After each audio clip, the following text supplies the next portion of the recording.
Here's an idea. What if you took an egg and added a large, high-power rocket and mix in a bunch of talented young minds? You would have the genesis for the Rocket Science Project. In the beginning, the Rocket Science Project began as a conversation among club members in 2005. We were trying to think of ways that the club could give back to the Tulsa community. One idea was to get more kids involved in rocketry. Getting involved with the local school system seemed to make sense to everyone, but how? We took stock of what we had to offer. We had a great flying field and permission from the landowner to launch on a monthly basis. We had good launch equipment and plenty of club members to help with the launch and the project. The Rocket Science Project was developed by the Tulsa Rocketry Club to offer launch services for small, student-developed science experiments. Participating schools gain no-cost access to payload space on a large, high-power rocket developed by Tulsa Rocketry. Goals of the Rocket Science Project include: develop and launch a rocket payload carrying student experiments to an altitude of 1 mile and return the payloads for post-flight analysis. Provide the opportunity for interested students to develop airborne science experiments. Expose students to science and engineering challenges involved in developing airborne science payloads. Help students develop project management skills necessary to succeed in aerospace and/or engineering career fields. And to provide a community service by offering rocketry expertise to high school or middle school science classes. Thanks to the enthusiasm of the participating teachers and students, we have been able to continue the project for 10 years.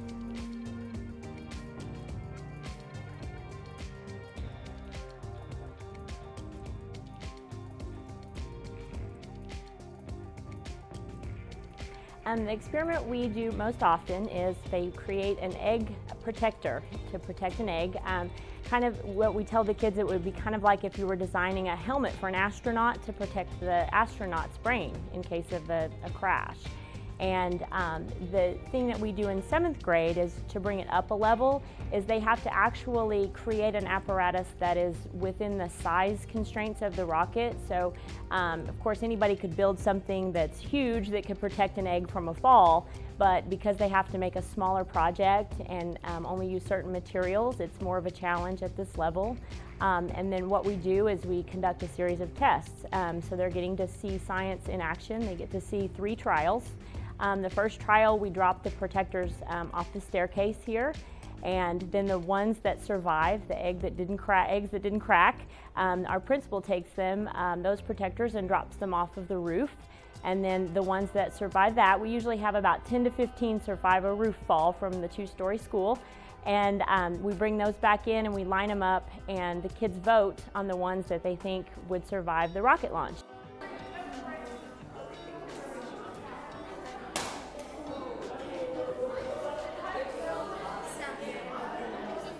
This stage involves the students dropping their payloads from the grand stairwell of the school. Observations of the drop are made and recorded by each student for future analysis.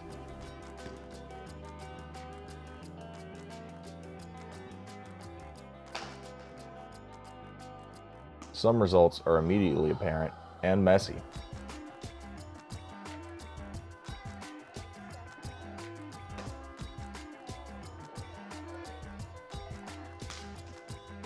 And others will have to wait to be observed upon disassembly of the containers back in the classroom.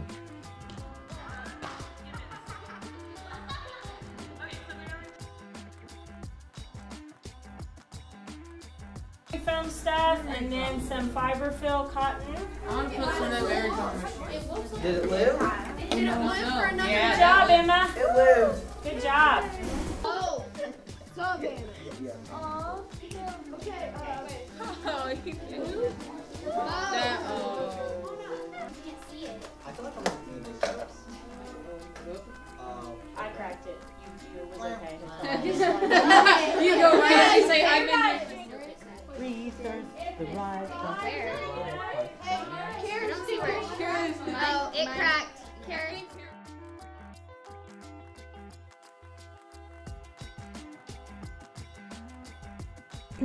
This experiment is so great in that it involves really a lot of math. They've got to definitely measure and get their measurements correct, because they don't qualify to go in the rocket if their egg protector project won't fit.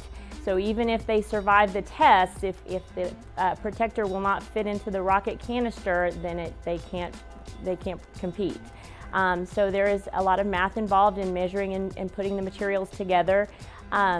There's a lot of critical thinking involved. What materials can we use that will be appropriate, that won't shatter if they hit the ground, that won't, cause any kind of damage or harm to anyone? And so they're choosing the materials, they're measuring, they're definitely having to read directions and specifications. They have to read on the website that the Rocket Club has to determine the different specifications and the different changes that the project's going to go through at that high of an altitude. So it kind of encompasses all the different subjects, and I really think that they get a lot out of it.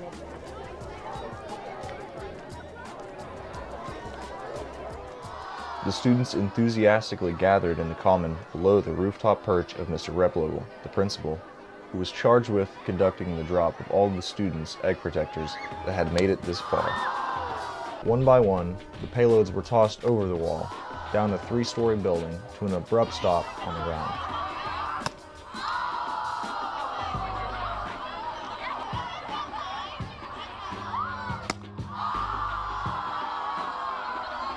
Each protector was retrieved before the next drop to preserve the condition of the egg within.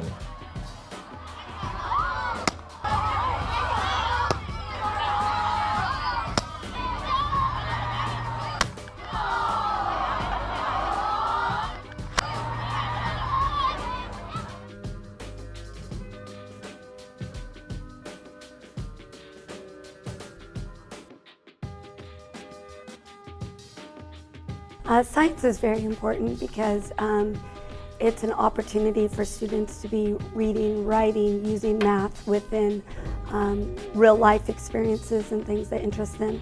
And it's important to get them to asking questions around them and to be able to understand the world around them and the decisions they're going to have to make in life concerning science.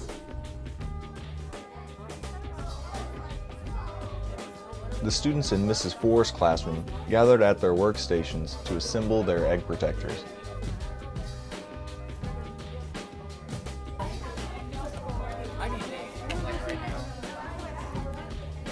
gotta make sure I can fit the stuff on top of it and close the lid at the same time.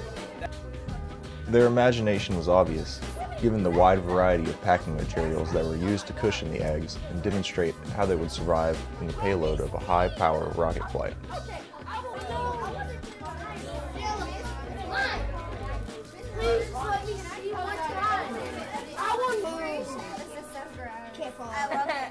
I love it. Can't go down. My hands are dirty now.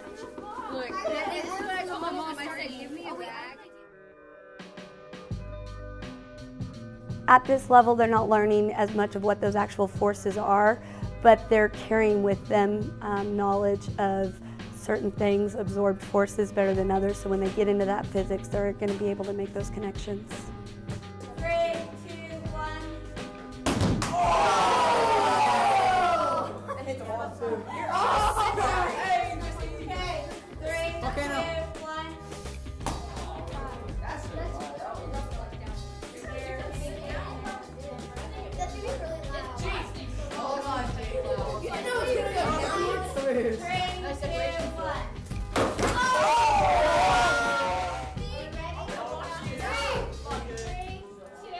1.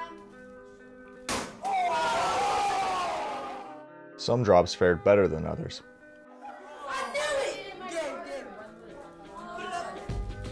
And some actually tasted pretty good.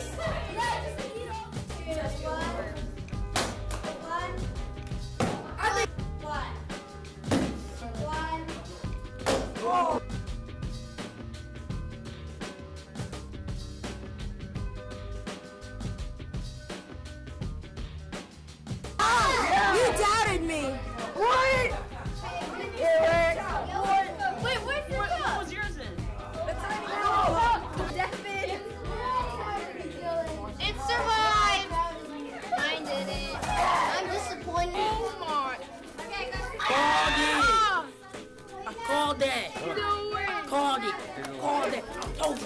survived. I told you. I called it.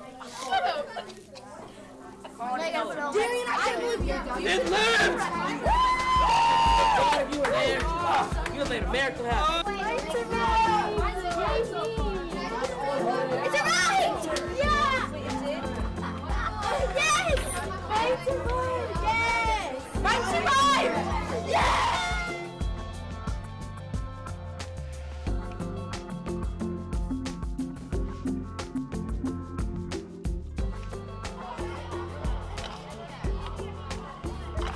Sunny blue skies greeted the students on a Tuesday morning.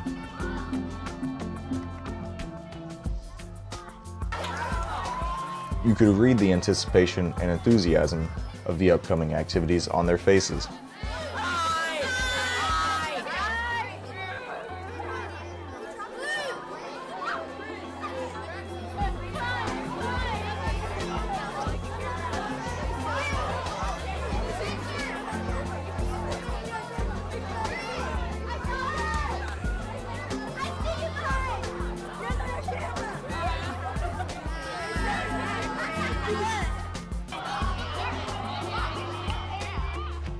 Mr. Pennington, the 7th grade principal, diligently dropped the sizable collection of eggs wrapped in an assortment of shock-absorbing materials.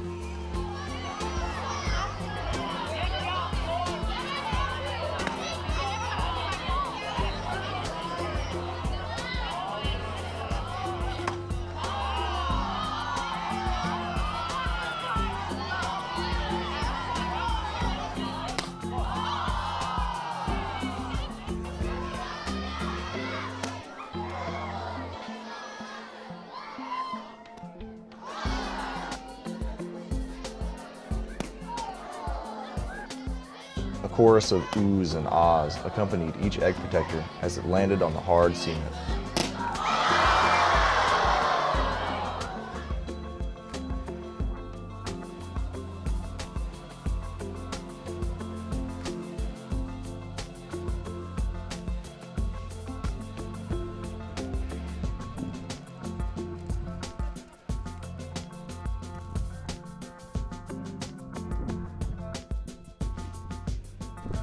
"30 minutes before the launch, the teachers hand out the payload canisters to the students so that they can prepare to fly their projects.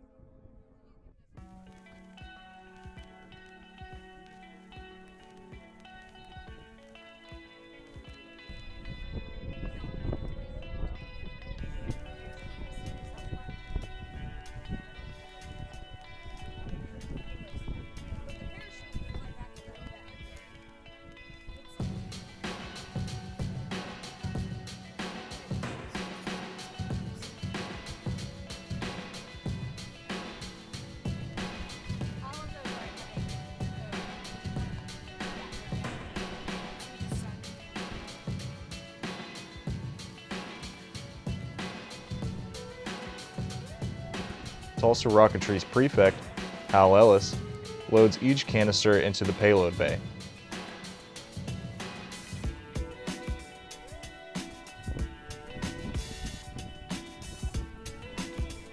The bay has a capacity to fly 16 experiment canisters.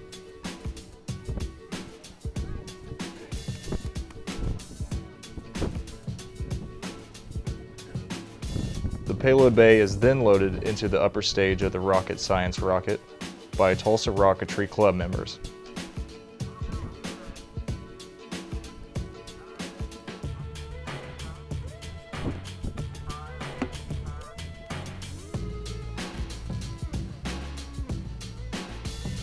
The solid rocket propellant, which is encased in a reusable aluminum cylinder, is inserted into the booster section of the rocket and secured for the flight.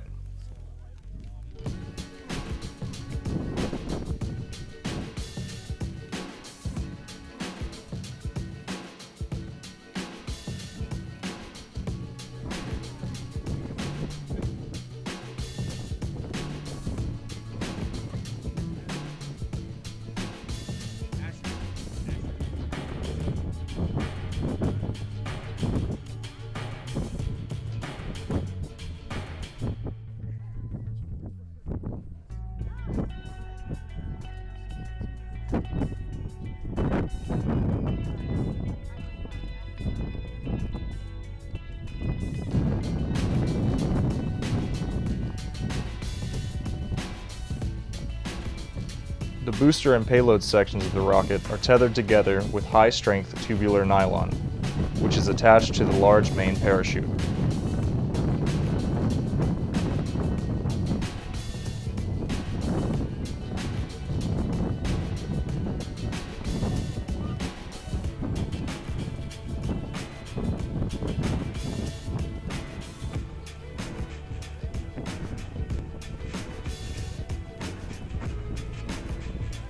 Small nylon shear pins are added to the airframe to prevent premature opening of the rocket during its ascent.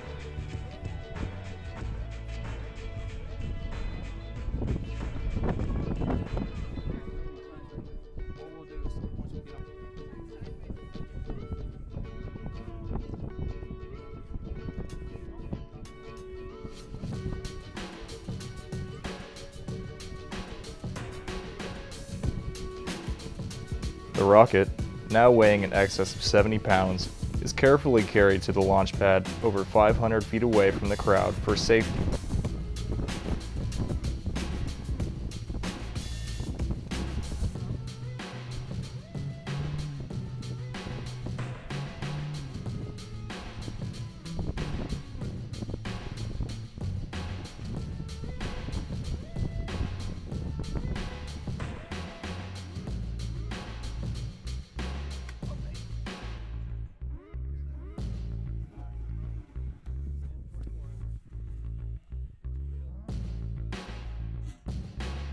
The aluminum launch rail is slid onto the airframe, and the rocket is mounted to the launch pad.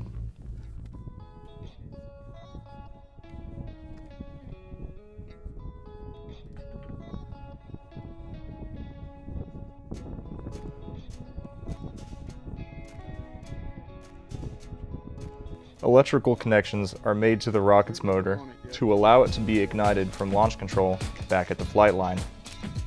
The M2400 motor has approximately 600 pounds of thrust, enough to propel the rocket to over 1 mile in altitude.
The club members retrieve the rocket upon its landing.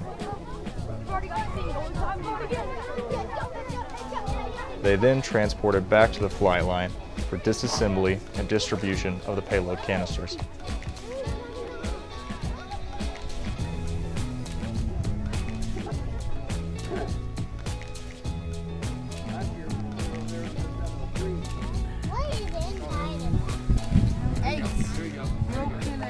Scrambled eggs.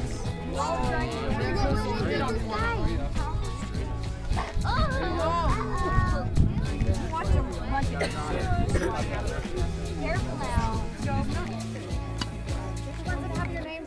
You don't really have to be gentle with them. I mean, they're egg protectors. They should have survived the wall. Can't survive this. Wait, you want me to grab? I'm taking them out. Oh, wow. Come down this way.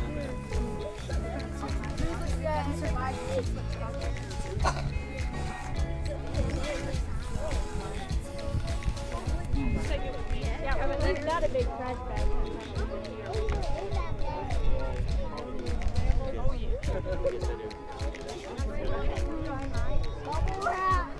Mom, another survivor. Be right back. No, it's okay. Yeah, let me take it. I'll scramble it. No, it has been out of the refrigerator too long. But I'll be happy to throw the eggs. Okay, yes. Oh, okay. Well, That teacher right there. Is that the control? Here I am. Oh, you have so much fun. Here's the other one. Yeah. Okay. Thank you. I don't know. It's like a better school. I think they would do something this way. Okay. These three is two. That's the baseline without any protection. Is that what it is?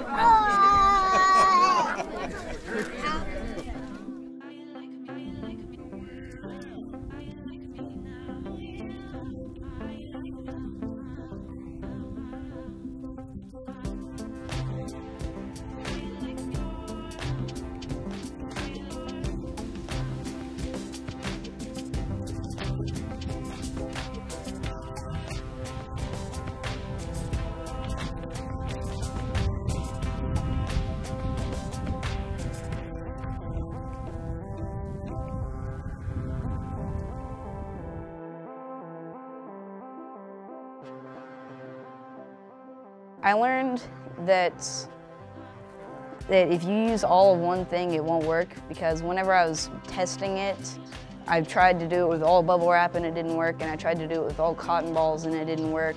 And I thought that was because the bubble wrap was kind of protecting it, but it wouldn't cushion it very well. And the cotton balls themselves would cushion it really well, but it wouldn't really stop an impact. I learned that foam can take a lot on the outside, but it still protects like something fragile on the inside. It surprised me of how many eggs actually survived whenever it fell down. And it also surprised me that whenever the half of the rocket with the egg protectors was coming down, they actually had a parachute. But once I thought about it, it made sense, because if they just let it fall, it would keep falling and getting faster and faster and faster, and the eggs wouldn't have any chance of surviving at all.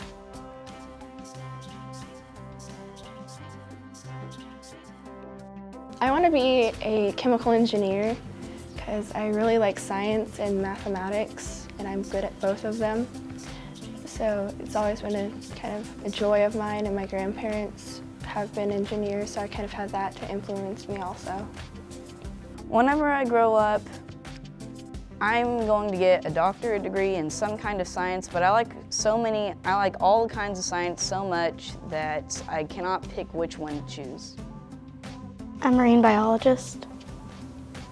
I like this animals and plants underwater. I want to know like more about it, because like it's not obvious to our world, like things above the water.